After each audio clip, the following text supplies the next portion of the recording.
ये तुम 8 मार्च को जो औरत मार्च के नाम पर नारा लगा रही हो भाई, कुछ आ गई हैं, कुछ आ गए हैं भी, है ना?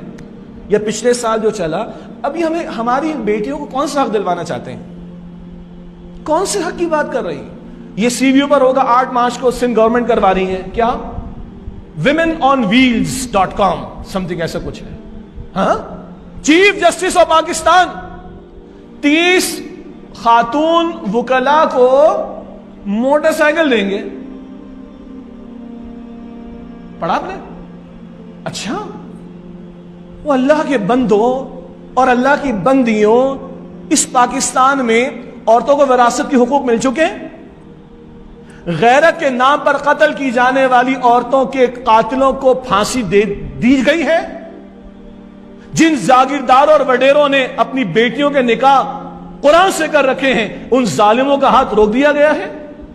कारोकारी और वंदी और गैरत के नाम पर जिन औरतों को कत्ल किया जा रहा है, उन जालिमों के हाथ तोड़ दिए गए हैं क्या? उनकी गर्दनें उड़ा दी गई हैं क्या?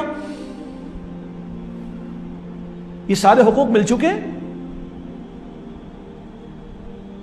कोई एक हक पे भी बात हो रही? अजीब बात है, चीफ जस्टिस ऑफ पाकिस्तान ये हरकत कर रहा है। ये सिंध गवर्नमेंट मोटरसाइकिलें बांटेगी यहां पर, यहां लोगों का पब्लिक ट्रांसपोर्ट अवेलेबल नहीं, और जहां अवेलेबल है वहां औरतों के साथ कितनी ज्यादती होती। कोई इसका इजाला, कोई इस पर बात हो रही है? औरत मोटरसाइकिल पे बैठेगी, सारे हुकूक मिल जाएंगे। मेरा जिस्म मेरी मर्जी का नारा लगेगा तो ये असल हुकूक की बात हो रही नहीं। ये औरत के नाम पर औरत का तमाशा हो रहा है।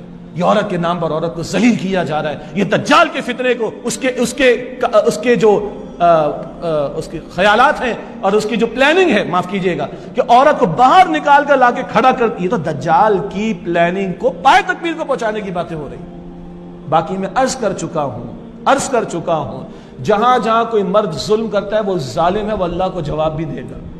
उसके जुल्म को कंडेम भी किया, कोई कंडेम करे, हम खड़े होंगे साथ इंशाअल्लाह। यदि आवाज से आवाज बुलंद करें, बात करो उस पर। और जो औरतों के असल हुकूक हैं, एक अजीब मसला आपको मैं अर्ज करूं, तलाक एक वक्त में 3 हो जाना और एक वक्त में 1 होना, तो एक इल्मी फिकी बहस एक जगह अपनी है। अहनाफ ने भी कहा, अहनाफ के उलमा ने कहा मुशर्रफ के दौर में, ये 3 तलाकें एक वक्त में देकर जो घर बर्बाद करते, इनको सरेआम कोड़े लगाने चाहिए, सजा देनी चाहिए, ताकि इन जालिमों को सरजनिश हो जाए और अल्लाह के दीन के साथ खिलवाड़ करके लोग घरानों को बर्बाद ना करें। इस पर कोई बात ही नहीं हो रही, विरासत के हक पर कोई बात ही नहीं हो रही, असल इश्यूज पर बात ही नहीं हो रही। बात बस वो हो रही है जो जहां से पीछे से उनकी जो है वो बातों को लाने की, थोपने की कोशिशें की जा रही, और वो दज्जाली तहजीब को प्रमोट करने वाली बात है। अल्लाह ताला हमें समझ अता फरमाए। आखिरी इस ज़मन में जो हया का पहलू है भाई, हया का मामला मर्द के लिए भी है, हया का मामला औरत के लिए भी है। हया उस झिझक का नाम है फितरी, जिससे बंदा गुनाह से बचता है। ये मर्द के लिए भी है, औरत के लिए भी है। निगाहों की हिफाजत मर्द के लिए भी है, औरत के लिए भी है। निकाह का पाकीज़ा रास्ता इख्तियार करके अपनी इतनी फितरी ख्वाहिश को जायज़ तरीके से पूरा करना, ये मर्द के लिए भी ज़रूरी, औरत के लिए भी ज़रूरी। हिजाब और सतर के पर्दे के अहकामात वो खास औरत के लिए हिजाब के अहकामात, पर्दे के अहकामात हैं, और एक मर्द इस मामले में पाबंद है कि वो अपने घर की खवातीन को पर्दा कराने की कोशिश करे।